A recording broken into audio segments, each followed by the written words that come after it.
Next week on Thursday, Chapter 19, Crimson Nail Polish. The days grew cooler. The garden looked pinched and lackluster, like a bitter, unloved woman. I donned gardening gloves to coax and shoved the wishing well into its designated winter hideout in the garage. It had seen many summers and was a rickety treasure trove of splinters. My task completed, I headed out to the enchanted woods. My fingers railed against the bite in the air and yearned to snuggle into a pair of woolly gloves.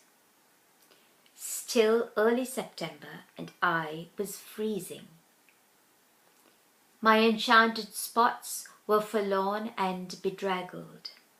Masses of shriveled leaves made a soggy mess on the banks of the stream.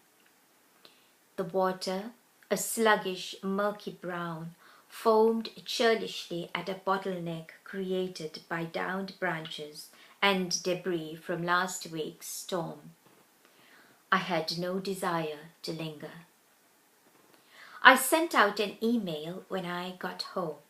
I wrote, I wish Thursday afternoons wouldn't zip by so fast. I feel a bit cheated in that we weren't able to chat much yesterday. However, I was happy to see you looking well and so much less frail.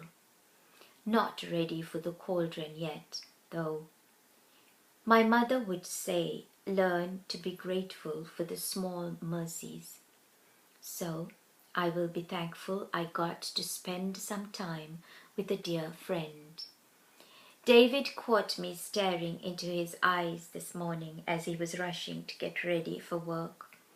I cannot believe that you both have each other's eyes. I wonder why I never noticed before. I have been too busy laughing at your wicked statements, I suppose. With my best love, Selena. He replied briefly, too briefly. Thanks, love, Harold. I gave up a valiant struggle against flu symptoms and took myself off to bed on Saturday afternoon. I was guiltily glad to huddle under the covers with a valid excuse to do nothing. I couldn't get Harold out of my mind. The too short response to my email overwhelmed me with an awful sense of foreboding. I wrote an email on Sunday evening. I have caught the grandmother of all colds. I can't imagine where I could have picked up the bug. This is the first cold I've had all year, and I'm trying not to feel sorry for myself. I'm praying I will be okay by Thursday because I can't run the risk of you catching anything from me. I will not come if I am still hacking and sniffling by then. I have been working on my Harold journal. It helps me not to miss you and worry about you. Des was over for the weekend. I dished out hot meals and sympathy, but had a lot of time to read and write and nurse my cold, while David was lending a listening ear. Be well, dear friend, and have a blessed week. Fondest love, Selena. Harold replied, I wish you a speedy recovery. Today began inauspiciously with no furnace working at home or in the office. Of course, my signing hand is too weak to sign when cold. A Monday morning call to the heating people gets no call back. Harold. I responded, I feel much better today. I've missed my gym time. Is the furnace up and running now? Isn't it an odd coincidence that both your home and office were out of heat? I hope you managed to keep warm. I was wondering if I could come in at 3:15 on Thursday. I think the girls are okay on their own now. That way we would have a little time to chat after you've eaten. Only if your schedule would accommodate me, of course. Until Thursday, with my love, Selena. The answer was terse. Can we please leave it as it is? The new bottles flow faster and can finish now in under 30 minutes. I'll see you, Harold. So much for my grand and magnanimous gesture of abandoning my children in the name of friendship. I was piqued. I wrote back. Of course, that is fine. Are you sure my being there does not tire you? Shall I come a little later and leave earlier? Or maybe we should just make it every other week. It's you and your comfort that is of vital importance. Take care of yourself, Selena. I was being petulant. I picked up his reply the next day. It isn't because you tire me, more because of my guilt in getting work done that a larger time slice might take. Let's gauge how I look to you. I do feel better and better as I increase my food consumption, Harold. I wrote, okay, you know best. I'll be there at the usual time, Selena.